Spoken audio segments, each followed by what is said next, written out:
Hello, funky people. I'm Carby from Carfunkle. I'm a mythical creature from Chilean folklore called the Carbuncle, and I make videos about mythology. Since you clicked on this video, you're well aware that Hades 2 is out in early access, which means it's time we talk about it. This video series is about the various gods, monsters, heroes, titans, and other important characters in Hades 2. I'm covering them one at a time since Hades 2 follows Hades' lead of having a lot of characters, 37 as of right now. Also, Hades 2 isn't finished yet, and more gods may be introduced, so I don't want to claim early that this video would have all the gods when all the gods don't exist yet. So if there's videos out there that are claiming that they have, info on all the gods aren't in the game yet, so it might be, they might be, yanking your chain. As a reminder, stories change by teller, and Greek myth has a lot of tellers. Even if you ignored the Roman mythology that changed a lot of it, there's still the Orphic hymns, Hesiod, Homer, Aristophanes, Herodotus, Euripides, and more. So if one of my stories sounds off, it's not so much that I'm wrong, it's just that the iteration I'm telling is one that I've heard from a different storyteller than the one that you're familiar with. And Hades is a perfect example of this kind of storytelling, as Hades is 50% historically accurate and 50% fanfiction, as many of these gods don't even have myths associated with them. If any of this stuff is new to you, please ask questions and I'll answer them, and if you're feeling nice, please like the video and leave a gem emoji in the comments. Anyway, who is Melinoë? In Greek mythology, Melinoë is a nymph, and there are a lot of nymphs, so the majority have very little story with them outside of who they were born from and who they seduced, or who they raised. There were a lot of nymphs, like over 3,000 of them. Specifically, Melinoë is a chthonic nymph. Chthonic means from the earth, or beneath the earth. Basically, chthonic deities are gods from under the earth, usually meaning Hell, Hades, the location, not the god or game, and Tartarus. In the Orphic hymns, she's a bringer of nightmares and madness, but more interestingly in the hymn, she is described similarly to Hecate. Hecate is Melinoë's teacher and a god. Melinoë is also said to be the daughter of Persephone by Zeus, but what we know of Greek myth, Persephone was with Hades, and that is how it is in Hades too. She's the daughter of Hades and Persephone, and the sister of Zagreus, the lead from Hades 1. Here's the hymn, because we don't have any myths for her. I call upon Melinoë, saffron-cloaked nymph of the earth, whom revered Persephone bore by the mouth of the Cocytus river upon the sacred bed of Cronian Zeus. In the guise of Ploton, Zeus tricked Persephone, and through wily plots bedded her.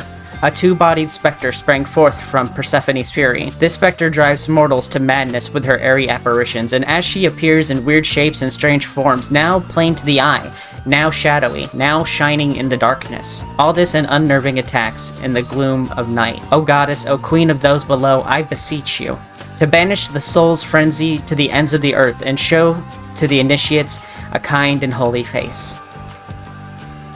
The first line is a description of her appearance, cloaked in saffron, meaning she wore a saffron-colored cloak, which we can see in the game. Second line refers to her birth and where, the Cocytus River, which is considered one of the rivers that lead to the underworld. The third line describes how Zeus tricked Persephone into sleeping with him by dressing up like Pluton. Pluton is Hades, and how Melinoë was born from this deceit brought on by Persephone's fury. The rest describes Melinoë's role. She's a split spirit, and this is represented in the game by her having a spectral limb, and she drives people to madness with her appearance. Then the hymn ends with wishing Melinoë peace and happiness so she is no longer rageful, or at least banishing her so far away that she can't bother anyone. I mean, she does kick a lot of butt, so she's rageful in that sense, but we don't see much of this ragefulness within her character or personality. In Hades 2, Melinoë is referred to the princess of the underworld and is depicted as having gray skin, which in mythology, Melinoë was described as having skin the color of quince, which is a yellowy green melon thing. Ancient Greeks associated this color with the color of sickness and disease, which is fitting for a deity of the underworld, but in the game, she is shown with gray skin, along with many of the other chthonic deities also having gray skin, which has a stronger association with the undead in other cultures. She still wears the saffron-colored cloak, and her outfit consists of several silver moon shapes that also light up and shine whenever she appears on screen, also referring back to the hymn where she lights up the darkness. These moons are because of Melinoë's connection to Hecate in the game and in witchcraft. In witchcraft, the moon is used as a source of power for the casting of spells and rituals. Melinoë uses a lot of magic and is called a witch, and she also studies under Hecate, who is the goddess of witchcraft. Hecate is still worshipped today with the resurgence of paganism and witchcraft. Hecate is also a god of three forms: the young woman, the mother, and the crone. It's possible that Melinoë is the young woman aspect of Hecate, or at least acts on her behalf as such. Other than that, she has a single red eye with a black sclera and a spectral left arm. Both could be referring to her connection to both the gods on Olympus through her mother Persephone, and the connection to the underworld by Hades. The eye is probably just genetic, since both Zagreus and Hades have an eye like this, and would also suggest that in Hades too, that Melinoë's real father is Hades, not Zeus dressed up as Hades, because otherwise she wouldn't get that genetic red eye thing that Hades has. Anyway, the side that the eye is on is also the opposite of Zag's, meaning that she works in a form of duality to Zag. But these dead aspects of her design might also be representing how in her hymn she was depicted as a spirit of rage, which fits with her story. In Hades too, she's on a task to slay the Titan of time, Kronos, not to be confused with Cronus, the Titan who was imprisoned by Zeus for eating his siblings, the other Olympians. Kronos is the Titan and primordial of time. Primordials were special because they were the gods before the Titans, who were the gods before Olympians. Primordials are also called incarnates, as they are both the god of their domain, while also being the domain itself. So Kronos isn't just the god of time, but is time itself. The reason she wants Kronos dead is because in between Hades 1 and 2, Melinoë was living happily with her family before Kronos broke free from Tartarus. When starting the game, the narrator says Hades ended up paying for his past. His past is likely referring to the imprisonment of Kronos. So I think maybe wires were chrono-crossed here.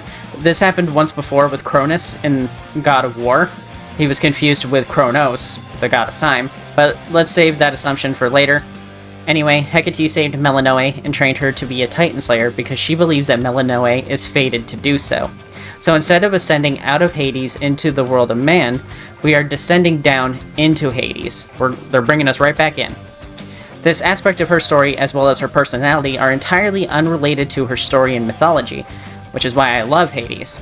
They give characters like this lore and myths that ancient Greeks never did. I can say with pretty good confidence that had these stories been written in ancient Greece, they'd easily be accepted into the larger mythology. Supergiant continues this tradition of storytelling, and these games both represent an expanded modern epic. I at least put them on the same level as Homer. The only difference between these two is that one is written and ancient, and one is a game and modern. But I don't think time, so much as quality, should be the deciding factor as what we consider to be canon. But for now, that's all we have on Melinoë. There's probably lots more out there about her, but you'll have to play to find out. From here, we'll continue with more gods, but we have a lot of time, and that's when I'll see you next time.